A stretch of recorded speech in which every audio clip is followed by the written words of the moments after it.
સોનમ વાંગચુકને સુરેન્દ્રનગરમાં મળ્યું લોકોનું સમર્થન। કલેક્ટર કચેરી બહાર એક દિવસના પ્રતિક ધરણા યોજાયા। નાગરિક સેવા સંઘે કલેક્ટરને સુપરત કર્યું આવેદનપત્ર।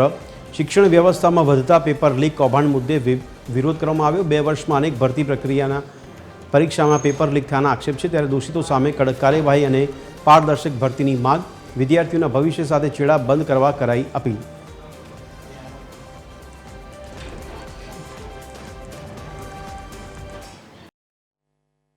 હવે આ નીટની એક્ઝામ રદ થતા પેપર ફૂટી જતા 30થી વધુ બાળકોએ પોતાનો જીવ ગુમાવ્યો આત્મહત્યા કરીને।